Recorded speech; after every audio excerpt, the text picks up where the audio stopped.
자, 안녕하세요, 여러분. 우리 지난 시간에 했던 내용 이어서 3차 시로 만나요. 교과서 18페이지. 자화상이 쓰였던 시기와 같은 시기에 있는 일제강점기 시인이었던 이육사 시인의 절정 있잖아요. 그 내용 함께 보도록 하겠습니다. 교과서 펴주세요. 교과서 페이지 여기 되겠습니다. 18페이지예요.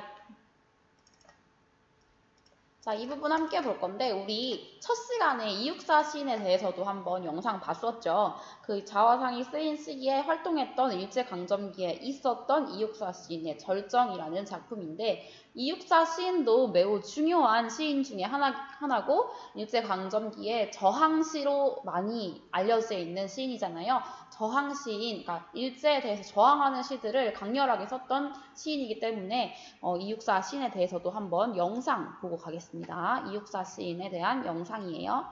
자, 요거 먼저 볼게요. 대나무로 살점을 뜯어내고 내용. 이육사 시인이 그 수인 번호였다는 거 그것만 먼저 중요하게 알아두시면 돼요. 그러니까 일제에 대해서 저항시를 쓸 거라는 걸 자신의 필명으로도 얘기해주고 있는 분이 되겠고, 그 다음에 이제 우리가 이제 배울 이육사 시인의 절정이라는 내용 있잖아요. 그 이육사 시인의 절정 내용도 한번 영상으로 만나보도록 하겠습니다. 끝이 난 거야. 앞으로는 더 이거보다 고통스러울 수는 없어. 그래서 마지막이 뭡니까? 겨울은 강철로 된 무지개인가 보다. 영상 녹그릇까지 가져갈까? 이제 육사 시인에 대해서 한번 봤었죠. 우리 그래서 작품의 내용을 한번 볼게요. 제대로 한번 읽어볼게요. 앞에 있던 설명들은 조금이라도 여러분이 이육사 시인과 이 절정이라는 문학작품이 너무 많이 나오는 이 시를 어려워하지 않았으면 좋겠어서 강의 영상 다른 거 하나 가지고 왔었고요. 이제 우리 시 한번 보도록 할게요. 지금 여기가 내용학습에 있는 그냥 단편으로 적혀있는 시긴 하지만 매우 중요한 시기 때문에 우리 진짜 시 본문 하는 것처럼 꼼꼼하게 볼 거예요. 자, 봅시다. 이육사 시인의 절정인데 보시면 먼저 자 1년부터 볼게요. 총 4개의 연으로 되어 있죠. 시의 제목이 제일 중요해. 아까 말했던 것처럼 절정이라는 작품이고요. 1년 볼게요. 매운 계절에 채찍에 갈겨 마침내 북방으로 휩쓸려 오다. 매운 계절에 세모 한번 쳐볼까요?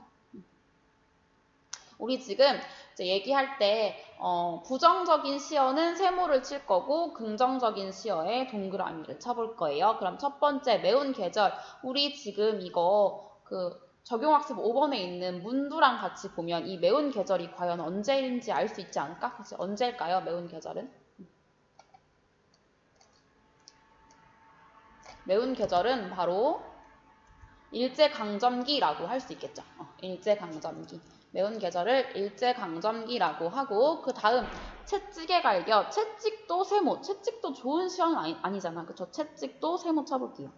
그래서 매운 계절에다가 세모 치고 아까 일제강점기라고 적었고요. 채찍에 세모 치고 시련이라고 적을게요. 시련, 고통 이런 것들을 채찍이라고 해요. 그래서 매운 계절에 채찍에 갈겨서 이런 고난에 쫓기고 쫓겨서 마침내 북방으로까지 휩쓸려 온 거예요. 북방, 저 북쪽 끝까지 간 거야. 우리 땅에서 제일 먼 쪽을 북쪽이라고 한단 말이야. 이거를 극한이라고 해요. 극한. 수평적인 극한, 그러니까 땅 중에서 제일 먼 곳이 극한인데, 북방인데 제일 수평적으로 있는, 우리 땅은 수평이잖아요. 그래서 수평에서 제일 끝. 그래서 이 북방을 수평의 수평적 극한이라고 불러요. 수평적 극한. 그래서 1년의 내용은 극한의 현실 상황을 얘기하는 거야. 근데 이 극한의 현실 상황이 땅에 있는 거니까, 땅 저쪽 끝에 있는 거니까 수평적인 극한을 이야기하는 거고요. 그다음에 2연 볼게요. 하늘도 그만 지쳐 끝난 고원 밑줄. 고원은 완전 높은 곳에 있는 곳이란 말이야. 이제 하늘도 지쳐서 더 이상 끝까지 올라가지 않은 거야. 이것도 극한이죠. 완전 제일 끝이니까. 근데 이거는 점점 올라가는 거잖아요. 이거는 수평적 극한이 아니라 그러면 수직적 극한이 되겠죠. 네, 맞아요. 수직적 극한. 그래서 하늘도 그만 지쳐 끝나버린 완전의 고통의 그냥 끝. 그 수직적 극한에서 서리발 칼날진 그 위에, 서리발 완전 차갑고 칼날 있는 그 위에 서 있는 거야. 그럼 얼마나 또 이것도 극한이야. 내가 칼날 위에 서 있어요, 여러분. 칼날 위에 서 있는 게 얼마나 위험해. 그쵸? 서리발 칼날진 그 위. 이거에 밑줄 치고 이거는 이번에 무슨 극한이냐면 생존의 극한.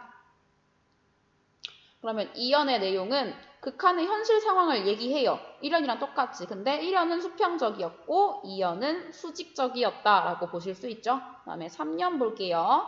어디다 무릎을 꿇어야 하나? 이 극한 상황을 극복하려면 내가 어떻게 해야 하나? 라고 생각한 거예요. 그랬더니 이육사 시인이 생각해. 한 발 제겨 디딜 곳조차 없다. 왜냐하면 난 지금 서리발 칼날진 그 위에 있잖아요. 한 발 제겨 디딜 곳조차 없는 거야. 구원을 빌 수조차 없는 그런 극한 상황이에요. 그래서 3년의 내용은 극한 상황에서의 화자의 심리를 이야기해주고 있고요.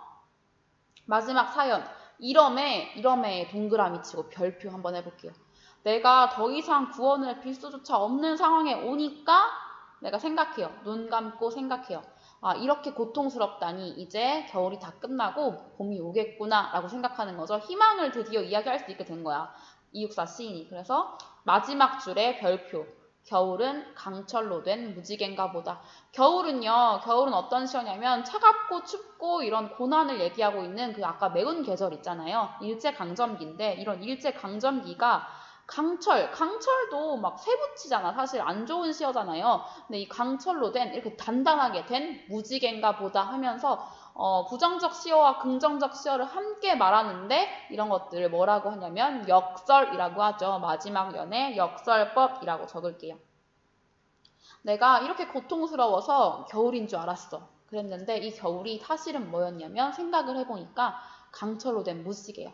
희망이었던 거죠. 그래서 희망을 통해 비극적 현실을 극복하려는 의지를 보여주고 있는 게 마지막 연이에요. 그래서 역설법 나오고 그렇게 뭔가 내가 힘든 것들을 극복하는 걸 뭐라고 하냐면 초극이라고 해요. 초월해서 극복한다 해서 초극이라고 하는데 사연의 내용을 정리해보면 극한 상황을 초극하려는 의지를 볼 수 있는 거죠. 그래서 1년, 2년, 3년, 4연의 내용이 있고 각각의 연들의 1년 내용은 극한의 현실 상황을 수평적으로 이야기하고 2연의 내용은 극한의 상황을 얘기하는데 수직적으로 이야기하고 3년은 그런 극한 속에서 나의 심리가 어떤지 이제 구원을 빌 수조차 없구나 라고 생각했는데 이럼에 눈 감아 생각해 보니까 전환되면서 극한 상황이 초극되고 있죠. 이런 것들을 얘기하고 있어요. 그래서 우리 한번 보면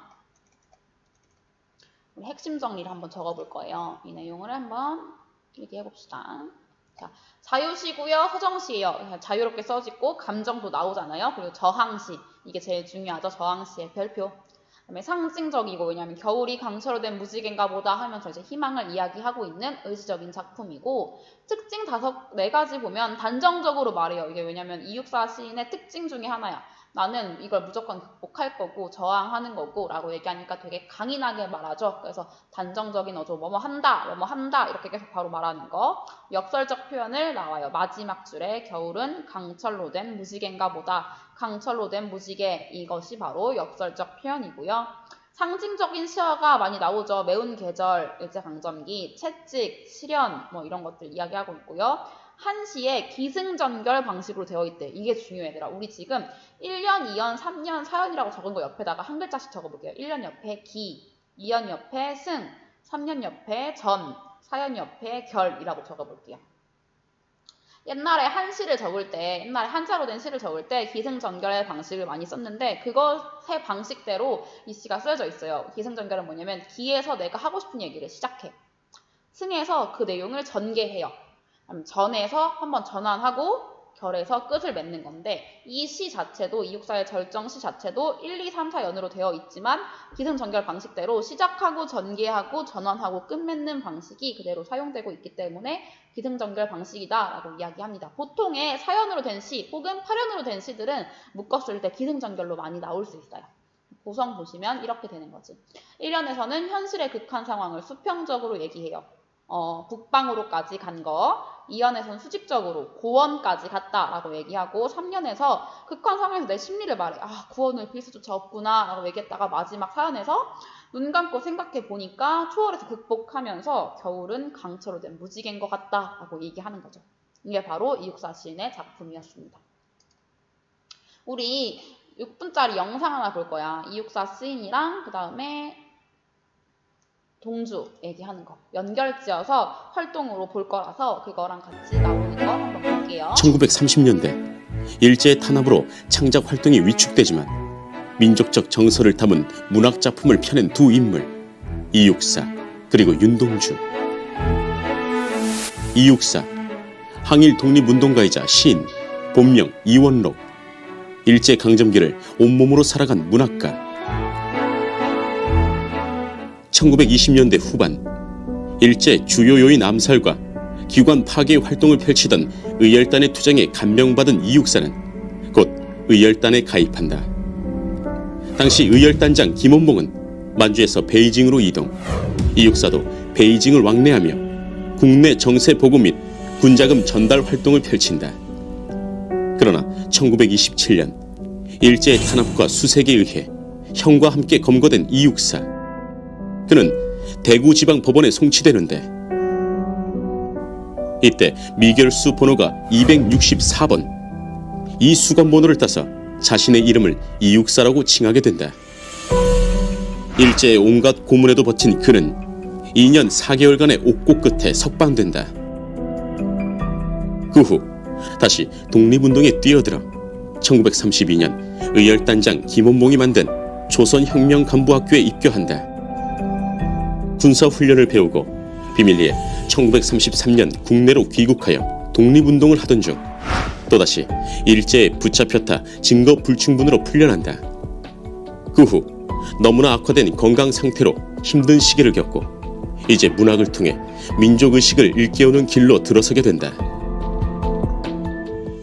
1939년 민족적 감수성을 담은 절정, 청포도 등의 시를 발표한다.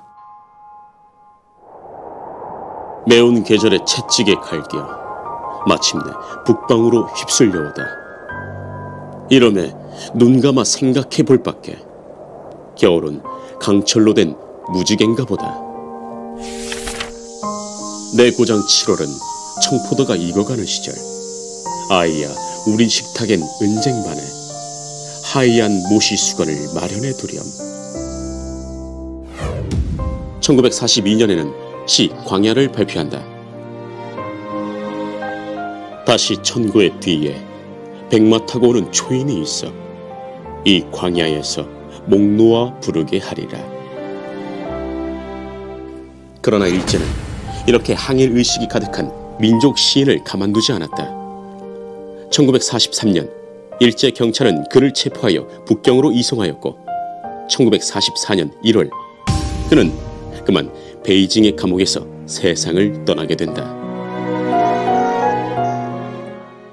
일제강점기 암울한 현실 속에서 민족에 대한 사랑과 자기 성찰의 미학을 보여준 또 다른 민족 시인 윤동주. 북간도 명동촌에서 태어난 윤동주는 그곳에 있는 명동학교를 다니면서 신학문을 배웠고 1938년에는 연희 전문 문과에 입학한다. 그가 입학하던 때는 일제가 국가 총동원법을 만들고 가진수탈을 자행하던 시절이었다. 이때 그는 종로 누상동 주택가의 하숙집에서 생활하면서 그의 대표 작품들을 창작하게 된다. 가을밤을 배경으로 멀리 떨어져 있는 것들에 대한 그리움을 어머니에게 보내는 편지글 형식으로 표현한 시 별에는 밤. 계절이 지나가는 하늘에는 가을로 가득 차 있습니다. 별 하나의 추억과 별 하나의 사랑과 별 하나의 어머니. 윤동주는 1941년에 자신이 쓴 시 중에서 18편의 시를 고르고 여기에 서시를 추가. 하늘과 바람과 별과 시라는 제목의 시집을 만든다. 이를 출판하려 했으나 일제 검열이 예상되어 신변의 위협까지 감수해야 하는 상황이라 그만둘 수밖에 없었다. 죽는 날까지 하늘을 우러러 한 점 부끄러움이 없기를. 잎새에 이는 바람에도 나는 괴로워했다. 별을 노래하는 마음으로 모든 죽어가는 것을 사랑해야지. 그리고 나한테 주어진 길을 걸어가야겠다.